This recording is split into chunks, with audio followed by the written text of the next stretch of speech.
Magandang araw kaibigan! Tuloy po kayo sa Felicidad's Channel.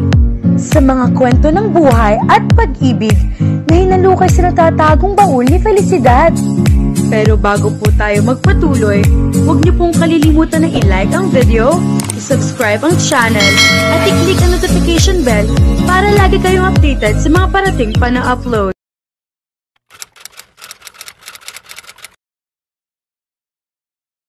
Nahihirapan si Kiana na akayin si Aidan papasok sa condominium unit niya dahil mabigat ito at half-conscious. Pagpasok sa sala, ay maingat na inihiga niya ito sa sofa. Iniangat niya ang ulo nito at ipinato iyon sa throw pillow. Iniwan niya ito sandali para kumuha ng comforter sa kwarto. Pagbalik niya, ay ikinumot niya iyon dito. "Where am I?" tanong nito. Bahagya pa rin nanginginig ito. "Sa bahay ko," sagot niya. "Sinong?" "Shh! Huwag ka na magsalita. Iiwan muna kita dito. Igagawa kita ng soup. Kailangan mong kumain at uminom ng gamot." Umungo lamang ito. Nagtungo siya sa kusina at ipinaghanda ito ng soup. Pagkaluto niyon, ay nagsalin siya sa bowl.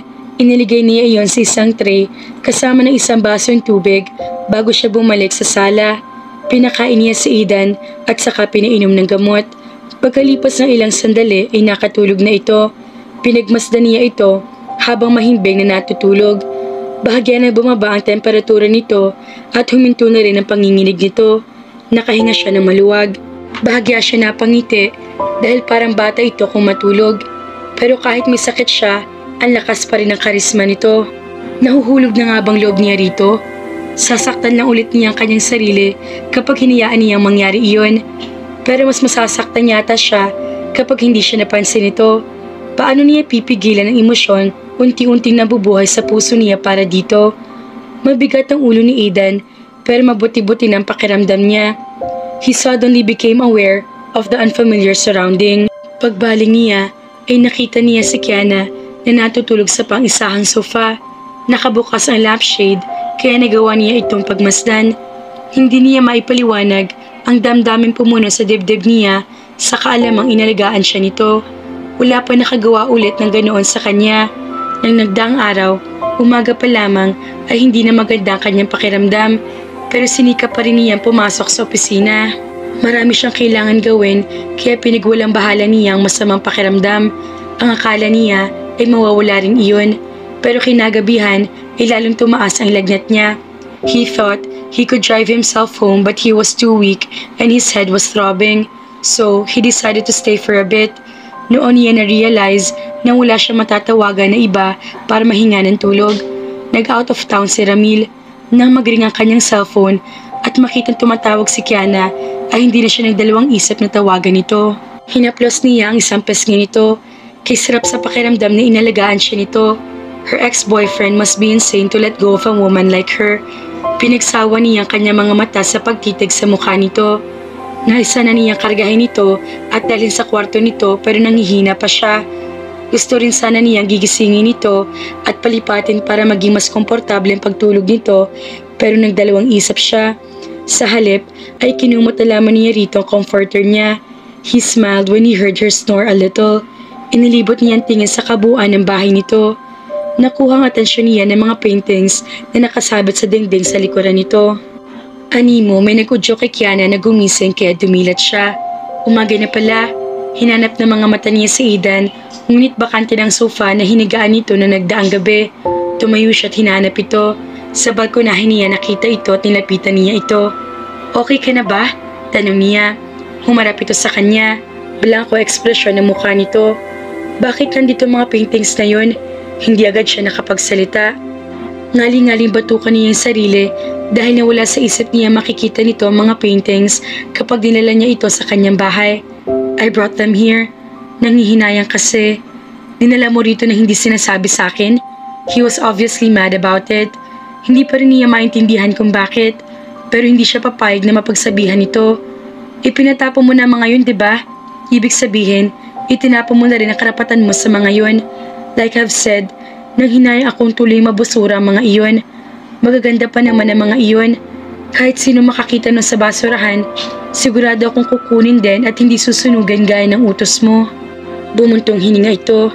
I'm sorry if I took your paintings without informing you. Bawi niya. Hindi pa nga pala ito magaling, kaya hindi niya dapat pinagsasalitaan. Nanatili itong tahimik. Huwag ka na sanang magalit. Pero ano bang meron sa mga paintings na yun at ayaw na ayaw mo? Ilang sandaling tinitigan siya nito. Walang inisip nito kung sasagutin ang tanong niya. Sa father ko mga paintings na yun. Kapag kuwan ay sabi nito, he used to paint when he was still alive. He stopped painting when my mother died and became an alcoholic. Hindi niya inasahan ang narinig. Ang natitiyak niya ay hindi madali para dito na sabihin iyon base sa ekspresyon sa mukha nito. He was in pain. Nagdesisyon siyang makinig na lamang sa iba pang sasabihin nito. I was 8 years old when my mom died. Pakiramdam ko ay sinama na rin niya si daddy sa pag-alis niya. I used to look up to my dad. Pero mula na mawala si mommy, unti-unting nawala ang pagmamahal at paggalang ko sa kanya. Walang araw na hindi siya lasing. Napabayaan niya ang sarili niya at ang family business na pinagtulungan nilang itaguyod na namayapa ko na ring uncle. I hated him for that. She could feel his pain. Husang kumilos ang kamay niya para hawakan ang kamay nito. I don't have fond memories of my childhood. Lumayo ako habang si daddy ay patuloy pa rin sa miserable niyang buhay. Sinabi ko sa sarili ko na hindi ako babalik sa villa hanggat wala ako napapatunayan sa kanya. Gusto ko ipakita sa kanya na kahit pinabayaan niya ako ay may narating ako sa buhay. I want him to beg for my forgiveness. His voice cracked. Hindi lang siyang nawalan din ako ng ina, but he wasn't strong enough to face it. Iniwan niya ako. He was there, but he really wasn't. Nagkaroon siya ng cancer of the liver. Like a weak man that he was, he saw come to death. I hate him even more for that. I'm sorry. Iyon lang ang tanging na sabi niya. Niyakap niya ito at gusto niyang ipinadama dito na hindi ito nag-iisa, na mayroon itong karamay sa katauhan niya. Siguro, matagal na panahon itong kinimkim ang sama ng loob nito. Pero sabihin man itong galit ito sa ama nito, nararamdaman niya sa isang sulok ng puso nito ay naroon pa rin ang pagmamahal. Hindi ito masasaktan ng ganoon kung hindi nito mahal ang ama nito. She wanted to help him ease the pain, pero hindi niya alam kung paano gagawin iyon. Ilang sandaling katahimikan ang namayani sa kanila. Hinawakan nito ang baba niya at itinaas ang kanyang muka. Nagtama mga mata nila. Nabasa niya sa mga iyon na nakabawi na ito sa bugso ng galit para sa ama nito.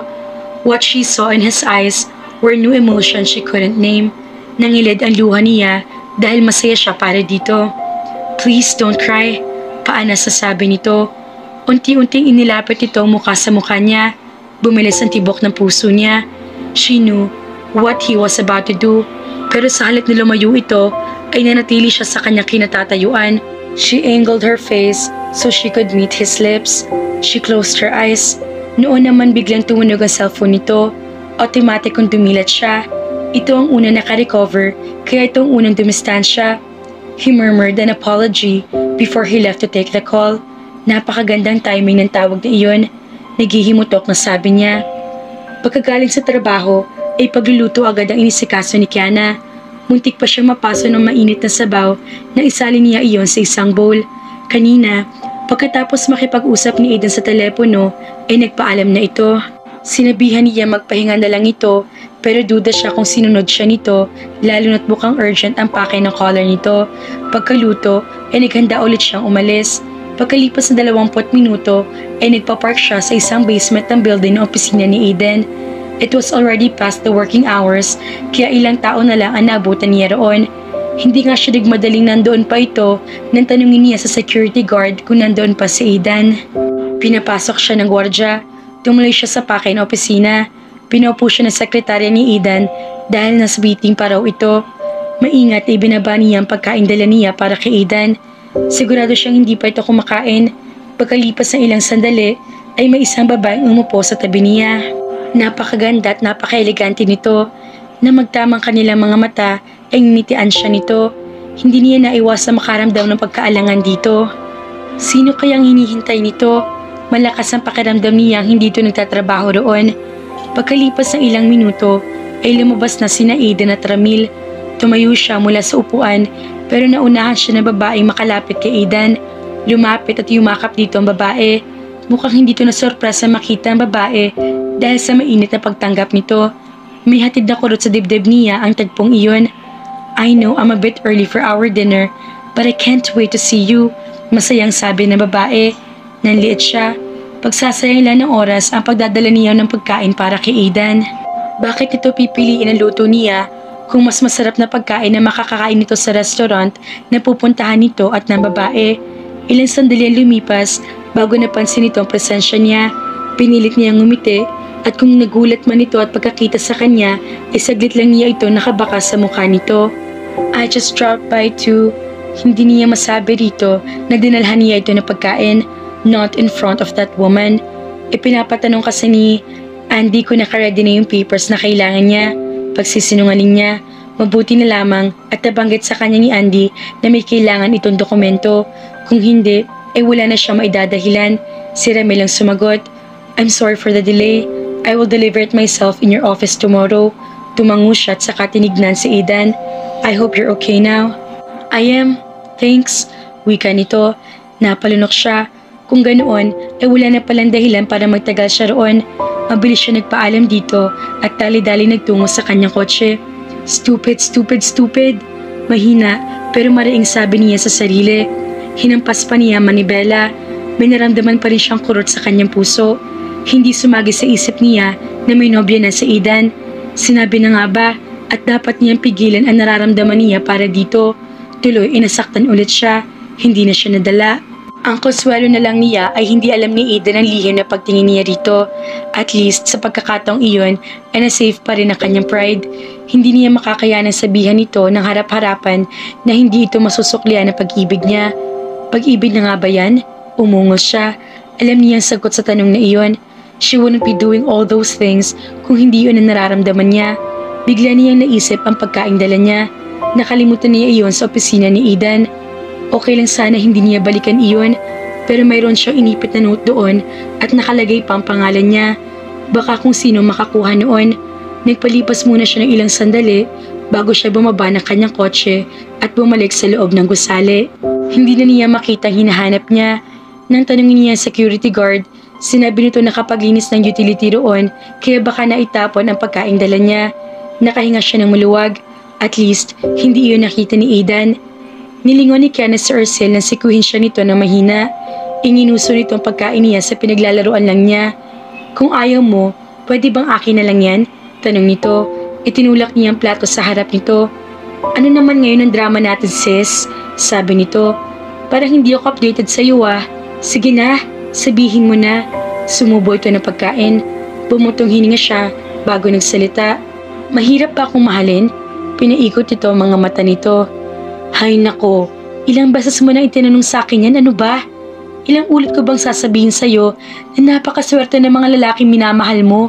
Yun nga lang, palagi ka na pupunta sa maling lalaki. Tumaas ang isang kilay nito. Bakit na-bring up na naman ang issue na to? Kanino ka naman namimighati ngayon? Umiling siya. Wala, bigla ko lang naisip na magtanong. Talaga lang siguro may mga taong malas sa pag-ibig. Tulad ko. Pwede ba? Tigilan mong kaiisip sa mga ganyang bagay. Hindi siya umimik. Hindi niya masabi rito sa Aidan ang dahilan ng bagong sugat sa puso niya. Hindi niya dapat binigyan ng ibang kahulugan ang pag-open up nito sa kanya tungkol sa childhood nito at ang halik na iginawad nito sa kanya. Walang kahulugan para dito mga iyon. Kauuwi lang ni Aidan, niliwagan niya ang kanyang necktie at saka umupo sa sofa. Binuksan niya ang lampshade bago hinugot sa kanyang bulsa ang isang kapirasong papel. Tahimik na binasa niya nakasulat doon. Aidan, take care of yourself. Kiana, napangiti siya. Mukhang nakuha ni Aidan ang niluto ni Kiana mga kafelisidad. Paano kaya kapag nalaman ni Kiana na hindi napatapon ang kanyang niluto? Kaya naman, abangan!